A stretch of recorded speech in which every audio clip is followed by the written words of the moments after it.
Hai Sobat Kecepikong 1996. Apa kabar semuanya?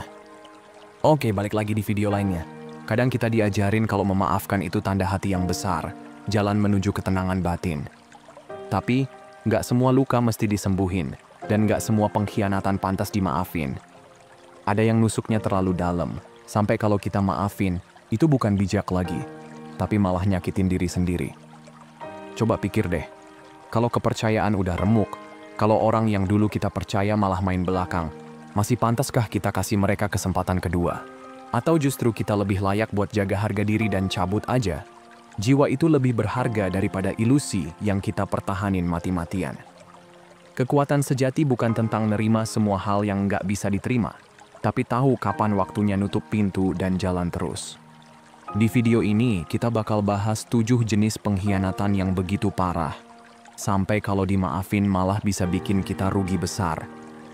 Ini bukan sekadar kesalahan kecil, tapi pelanggaran berat terhadap kepercayaan, rasa hormat, dan prinsip dasar hubungan yang sehat. Setiap poin yang bakal kita bahas bukan biar kamu jadi pendendam, tapi biar lebih ngehargain diri sendiri. Kadang, langkah paling bijak adalah nolak buat disakitin 2 kali. Stay sampai akhir, karena yang terakhir bisa aja bikin kamu mikir ulang soal arti memaafkan. Kalau kamu ngerasa ini relate, jangan lupa like, subscribe, dan share. Siapa tahu ada orang di luar sana yang butuh denger ini juga. Oke, let's break it down, bre. Pertama guys, dia bohong mulu, udah kayak orang mencret bolak-balik WC. Kepercayaan itu pondasi hubungan. Kalau nggak ada kejujuran, ya udah, bubar jalan. Awalnya mungkin cuma bohong kecil, alasan sepele, tapi jangan salah. Bohong itu bukan cuma soal apa yang diucapin, tapi gimana seseorang ngehargain kejujuran, ngehargain kamu. Bayangin kamu lagi bangun rumah dari batu. Setiap kejujuran yang dikasih, setiap janji yang ditepati, bikin rumah makin kuat. Tapi kalau pasangan atau teman kamu mulai naruh batu-batu palsu alias kebohongan, mungkin awalnya rumah masih kelihatan kokoh.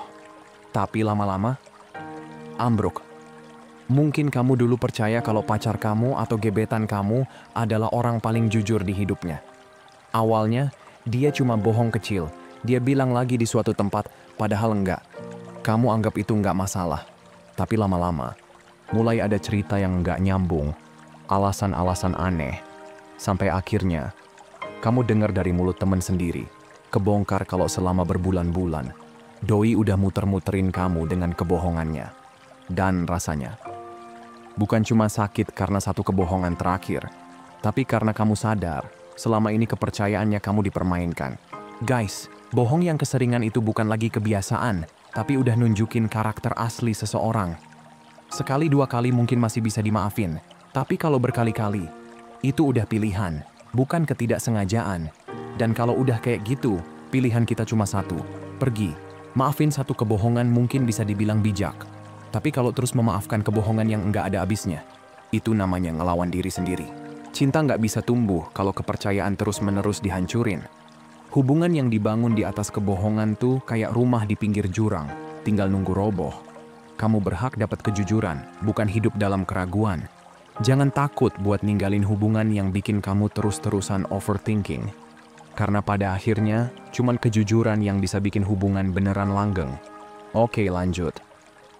Yang kedua guys, fisik atau mental kamu dihancurin berkali-kali. Bre, hubungan itu harusnya jadi tempat yang aman, penuh kepercayaan, saling respect, dan tumbuh bareng. Bukan tempat buat hancur, disakitin, atau dijatuhin. Tapi kalau udah masuk ranah kekerasan, baik fisik atau mental, udah nggak ada cerita buat bertahan. Ini bukan sekadar fase buruk yang bakal lewat, bukan masalah yang bisa diperbaiki. Begitu batasnya dilanggar, itu udah red flag paling besar. Memaafkan nggak bakal nyembuhin, nerima cuma bakal bikin makin parah. Satu-satunya jalan, ya pergi. Bayangin punya taman yang subur, penuh bunga, dan pohon yang tumbuh indah. Terus, ada orang yang diam-diam nuangin racun ke tanahnya. Awalnya nggak kelihatan, tapi pelan-pelan, akar mulai busuk, bunga-bunga layu, dan akhirnya semua jadi tandus. Itu yang terjadi kalau hubungan udah diracunin sama kekerasan, mau dikasih perhatian sebanyak apapun, kalau racunnya masih ada, nggak bakal ada yang bisa tumbuh sehat. Satu-satunya cara, tinggalin tanah yang udah rusak itu. Pernah ngalamin nggak? Awal hubungan semuanya oke-oke aja. Tapi lama-lama, mulai ada kata-kata kasar yang dibungkus, cuma bercanda. Sampai suatu hari, mungkin dicengkram sampai ninggalin lebam. Dan spontan doi bilang itu cuman khilaf, nggak bakal kejadian lagi kok. Tapi nyatanya, nggak berhenti di situ. Makin lama, makin parah. Kamu terus memaafkan, terus berharap bakal ada perubahan, sampai akhirnya kamu sadar. Kayaknya cinta sejati nggak pernah minta kita buat menderita, iya kan? Dan juga guys, luka batin kadang lebih dalam dan lebih lama sembuhnya. Kamu yang setiap hari dikata-katain sama pasangan kayak, kamu tuh nggak bakal bisa sukses. Kamu nggak cukup baik buat siapapun. Awalnya kamu anggap itu cuma lelucon, tapi lama-lama kamu mulai percaya. Yang akhirnya rasa percaya diri hancur, mulai ngeraguin diri sendiri, dan lama-lama jadi kehilangan jati diri. Kekerasan emosional itu kayak tetesan air yang terus-terusan kena batu. Perlahan tapi pasti. Lama-lama bisa ngerusak segalanya. Guys, kamu punya kendali atas pikiranmu sendiri, bukan atas kejadian di luar sana. Sadarilah ini, dan kamu akan menemukan kekuatan. Ninggalin hubungan toksik itu bukan kelemahan, tapi justru kekuatan. Itu bukti kalau kamu milih harga diri dibanding ketakutan, kejelasan dibanding kebingungan, dan kebebasan dibanding dikontrol. Keluar dari hubungan abusif mungkin jadi keputusan paling susah yang pernah kamu buat, tapi itu juga keputusan yang paling penting. Kamu nggak bisa bangun masa depan di atas penderitaan. Jagain hati, tubuh, dan pikiranmu. Kamu pantas dapat cinta yang bikin kamu berkembang, bukan cinta yang malah ngehancurin kamu. Begitu kamu berani keluar dari badai, kamu bakal lihat cahaya yang udah nunggu di sisi lain. Nah lanjut. Guys, yang ketiga, dijatuhin di depan umum. Cinta tuh harusnya bikin kita makin kuat, makin pede, makin dihargai. Hubungan itu tempat buat saling dukung, bukan buat dijadiin bahan bercandaan murahan. Tapi kalau orang yang seharusnya ngejaga harga diri kamu malah ngejatuhin kamu di depan orang lain, udah fix itu bukan cinta, itu toksik. Bayangin nih, lagi nongkrong santai bareng temen-temen, ketawa-ketawa, suasana asik. Tiba-tiba pasangan kamu ngelempar jokes nyakitin tentang kamu. Entah fisik, kebiasaan, atau hal yang bikin kamu insecure. Ruangan langsung hening, semua mata tertuju ke kamu. Rasanya? Malu, kecil, nggak berdaya. Harusnya pasangan itu jadi tameng. Jadi orang yang paling pertama ngebela. Bukan malah jadi orang yang pertama ngejatuhin. Ini bukan sekadar bercanda. Ini soal rasa hormat. Penghinaan di depan umum itu kayak racun yang meresap pelan-pelan. Awalnya kamu mungkin anggap enteng, paling dia cuma iseng. Tapi lama-lama, itu ngikis rasa percaya diri kamu. Mulai muncul pertanyaan, kalau orang yang katanya sayang sama gua aja nggak hormatin gua, emang gue pantas dihormatin? Makin lama, keraguan itu tumbuh, bikin kamu kehilangan kepercayaan diri. Dan tanpa sadar, kamu mulai ngebiarin itu terjadi lagi dan lagi. Padahal, kenyataannya, penghinaan itu nggak nunjukin siapa kamu, tapi nunjukin siapa dia. Orang yang nggak bisa ngehargain pasangan sendiri. Orang yang suka ngejatuhin pasangannya di depan umum itu bukan bukti kalau kamu nggak cukup baik, tapi bukti kalau dia insecure sama dirinya sendiri. Orang yang beneran kuat itu nggak ngerendahin orang lain buat ngerasa lebih tinggi. Mereka yang kuat itu yang justru ngebangun, bukan ngerusak. Dan yang lebih parah, ini bukan cuma tentang kamu. Orang lain juga bakal mulai lihat hubungan kamu dengan cara yang beda. Teman-teman, keluarga, orang-orang di sekitar, bakal mulai mikir, kalau pasangan sendiri aja nggak hormat, kok masih dipertahanin? Lama-lama, bukan cuma hubungan kalian yang rusak, tapi juga cara orang lain lihat kamu. Hubungan yang sehat itu bikin kamu ngerasa aman, bukan bikin kamu jadi bahan tontonan. Harga diri kita nggak ditentukan dari cara orang lain ngeperlakukan kita, tapi dari gimana kita nanggepin itu. Dan kalau kamu milih buat ngebiarin penghinaan itu terus terjadi, itu bukan ngemaafin, tapi ngeundang lebih banyak hal yang sama. Kadang, cara terbaik buat nunjukin self-respect adalah dengan ninggalin orang yang nggak ngerti cara ngehargain kamu. Cinta sejati nggak bakal ngecilin kamu, tapi bakal ninggiin kamu. Nggak bakal bikin kamu malu, tapi bakal ngejaga kamu. Kalau seseorang terus-terusan ngejatuhin kamu di depan umum, percayalah, dia nggak sayang seperti yang dia bilang. Kamu pantas dapat cinta yang bikin kamu bersinar, bukan yang malah matiin cahaya kamu. Nah lanjut guys. Yang keempat, selingkuh yang berulang. Guys, kepercayaan itu kayak benang tipis yang nyambungin dua hati. Fondasi utama dari sebuah hubungan. Begitu kepercayaan itu dihancurin sama pengkhianatan, efeknya parah banget. Tapi kalau selingkuh bukan cuma sekali, tapi berkali-kali, itu bukan khilaf, itu pilihan.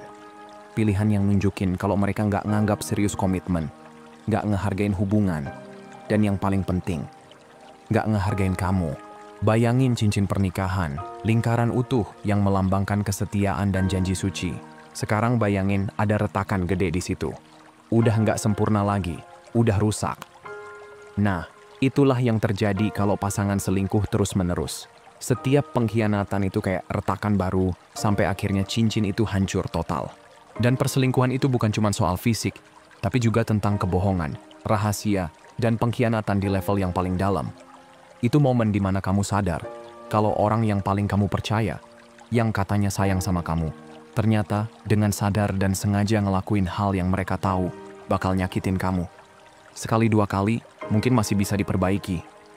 Tapi kalau berkali-kali, udah kayak vas kaca yang jatuh terus-menerus, lama-lama pecahannya terlalu kecil buat bisa direkatin lagi.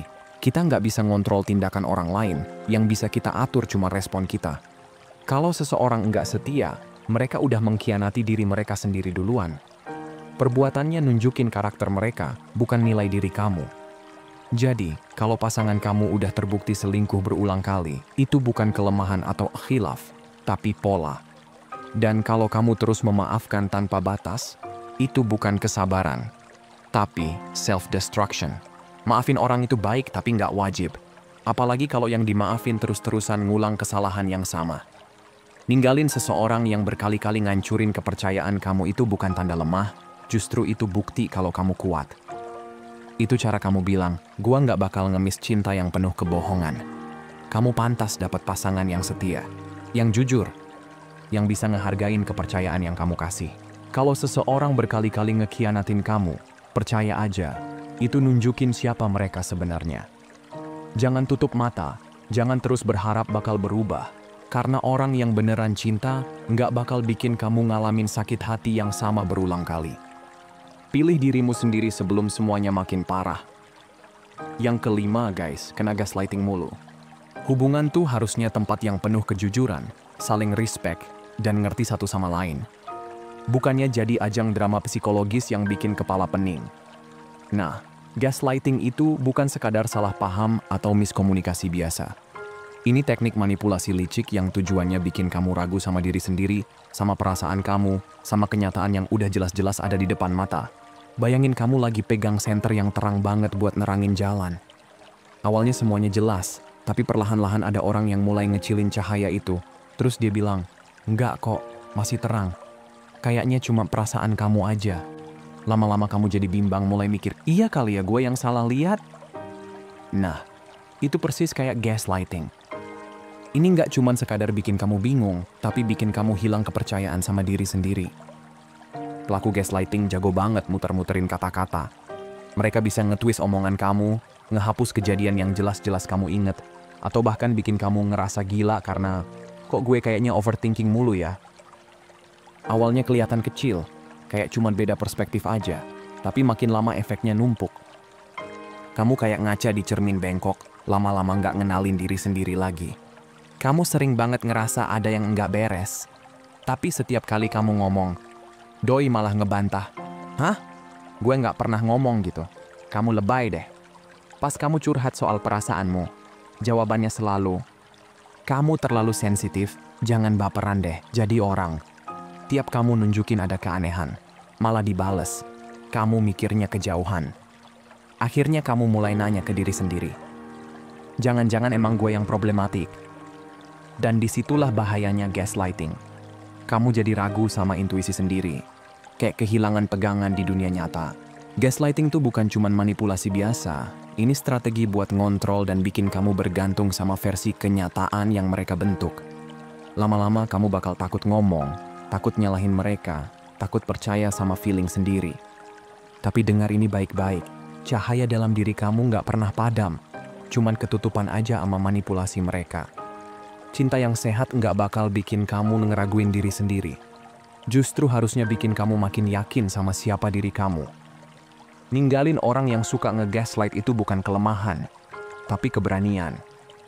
Itu tanda kalau kamu sadar bahwa suara kamu berharga, perasaan kamu valid, dan gak ada satu orang pun yang punya hak buat ngontrol realitas kamu. Jadi, bangun. Jangan biarin siapapun ngambil kendali atas pikiran dan perasaan kamu. Kamu pantas dicintai, dihargai, dan didukung, bukan dimanipulasi. Nah, lanjut guys. Yang keenam, kontrol berlebihan. Cinta itu harusnya kayak duet yang harmonis, bukan kayak kamu lagi main game tapi cuma ada satu player yang boleh pegang controller. Harusnya ada keseimbangan, saling support, dan ngasih ruang buat berkembang. Tapi kalau yang ada malah penuh aturan, larangan, dan batasan nggak masuk akal, fix itu bukan cinta, itu kontrol. Bayangin kamu berdiri di depan hutan luas, bebas buat milih jalan kamu sendiri. Tiba-tiba ada orang yang ngadang, jangan ke sana, ikut jalanku aja, ini lebih aman. Awalnya mungkin kamu pikir, oh dia perhatian. Tapi makin lama kamu sadar, kok semua jalan yang gue pilih selalu salah di matanya? Kok gue nggak bisa ngelakuin apapun tanpa izin dia? Nah, disitulah kontrol mulai merayap masuk, pelan tapi pasti. Kontrol dalam hubungan itu nggak selalu bentuknya marah-marah atau ngasih ultimatum.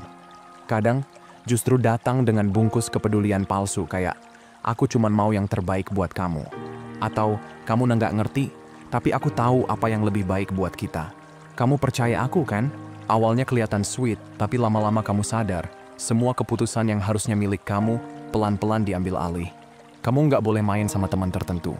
Kamu harus izin kalau mau pergi. Kamu mulai takut buat ngelakuin hal-hal yang biasa kamu lakuin dulu. Dan tanpa sadar, kamu jadi versi kecil dari diri sendiri. Bukan karena kamu berubah, tapi karena ruang gerak kamu udah dipersempit. Coba deh bayangin lilin yang menyala terang di ruangan gelap. Itu simbol dari diri kamu, bebas, bersinar, dan penuh potensi. Tapi kalau ada orang yang terus-menerus matiin api itu, kamu bakal ragu buat nyalainnya lagi. Kontrol dalam hubungan tuh kayak gitu. Bukan sekadar aturan kecil, tapi serangan bertubi-tubi ke kepercayaan diri kamu, sampai kamu ngerasa nggak bisa berdiri sendiri. Hubungan yang sehat harusnya bikin kamu makin pede, makin berkembang, makin bahagia. Bukan malah bikin kamu ngerasa kayak lagi hidup di bawah pengawasan CCTV 24/7. Cinta nggak boleh jadi kurungan, apalagi jadi borgol yang ngebatasin gerak kamu. Nggak ada orang yang benar-benar bebas kalau dia nggak mengendalikan dirinya sendiri. Kalau pasangan kamu yang justru pegang kendali atas hidup kamu, itu tanda besar buat cabut. Cinta yang sehat tuh jalan bareng. Bukan satu orang yang nuntun sambil ngebatasin gerak kamu. Jadi kalau kamu mulai ngerasa hubungan kamu lebih mirip penjara modern ketimbang tempat buat bertumbuh, tanya ke diri sendiri, ini beneran cinta atau cuman kendali terselubung? Jawabannya mungkin berat, tapi itu kunci buat kamu kembali jadi diri sendiri. Keluar dari hubungan yang ngontrol itu bukan kekalahan. Itu kemenangan. Itu bukti kalau kamu milih kebebasan, kepercayaan diri, dan hidup yang sepenuhnya milik kamu. Karena kamu pantas buat dicintai dengan cara yang sehat, bukan dikekang dengan alasan sayang. Pilih kebebasan, pilih diri kamu sendiri. Jangan settle buat sesuatu yang lebih rendah dari yang kamu pantas dapetin. Oke, terakhir dan gak kalah penting. Doi gak bisa ngakuin kesalahannya. Dalam hubungan bukan kesempurnaan yang bikin langgeng, tapi kesediaan buat belajar dari kesalahan. Semua orang bisa bikin salah, tapi cuma orang yang berani ngakuin dan bertanggung jawab yang bisa tumbuh. Kalau pasangan kamu nggak pernah mau ngaku salah, selalu nyari kambing hitam, dan ngelakuin hal yang sama berulang-ulang. Bukan cuma nyebelin, tapi juga tanda kalau hubungan ini stuck di tempat yang sama. Nggak berkembang, nggak maju. Bayangin kamu punya rumah bagus, tapi atapnya bocor. Tiap hujan, air netes ke dalam. Bukannya benerin, pemilik rumah cuma bilang, ya udah, emang hujannya yang salah. Lama-lama, air ngerembes ke tembok, bikin jamur, terus pondasinya mulai rapuh. Sampai akhirnya, rumahnya roboh. Bukan karena hujan, tapi karena kelalaian. Hubungan juga gitu. Kalau ada masalah tapi nggak pernah diselesaikan, karena satu pihak nggak mau ngaku salah. Lama-lama yang ada cuma kecewa dan luka yang makin dalam. Sekarang, bayangin kamu lagi berantem kecil. Kamu cuma butuh denger, maaf ya, aku salah. Tapi yang kamu dapat malah, itu bukan salah aku. Kamu aja yang terlalu baper. Udahlah, jangan dilebayin. bukan cuma bikin kamu kesel, tapi juga bikin kamu ngerasa nggak dihargai.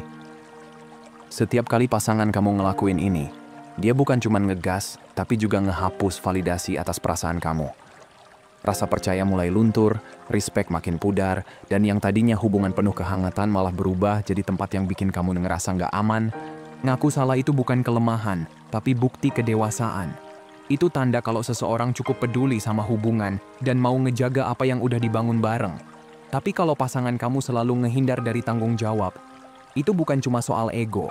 Itu soal dia yang lebih milih buat nyelamatin dirinya sendiri daripada nyelamatin hubungan. Hubungan tanpa akuntabilitas itu kayak cermin retak. Makin sering disangkal, makin gak jelas bayangan yang dipantulin. Lama-lama, hubungan itu nggak lagi kasih kamu kejelasan, cuma penuh ilusi dan kebohongan. Kalau pasangan kamu malah ngegas, ngeles, dan selalu punya alasan buat lari dari kesalahan, percaya aja, dia nggak akan pernah berubah. Dan kamu nggak perlu terus ada di situ buat nungguin sesuatu yang nggak pasti. Keluar dari hubungan yang nggak punya ruang buat pertumbuhan itu bukan kekalahan, itu kemenangan. Itu tanda kalau kamu milih diri kamu sendiri, memilih cinta yang sehat, dan gak mau bertahan di tempat yang bikin kamu merasa kecil. Jadi bayangin diri kamu sekarang. Jalan menjauh, tapi dengan langkah yang lebih ringan. Makin jauh dari beban, makin dekat sama ketenangan. Ini bukan menyerah, ini naik level. Ini bukan melarikan diri, ini membebaskan diri. Kamu berhak atas cinta yang membangun, bukan yang bikin kamu terus meragukan diri sendiri. Pilih diri kamu sendiri. Pilih kebahagiaan. Pilih hidup yang layak buat kamu. Karena kamu pantas dapat cinta yang jujur, sehat, dan saling menghargai. Oke guys, itu aja buat hari ini. Sehat selalu, semoga harinya menyenangkan, dan seperti biasa, hargai diri kamu di atas perasaan kamu. Abaikan apa yang kamu rasain, dan ingat apa yang kamu layak dapetin. Kalau mau hubunganmu jauh lebih baik dan sehat, hargai dan perlakukan dengan baik diri sendiri dulu. Makasih udah nonton ya, dan sampai jumpa di video berikutnya teman-teman.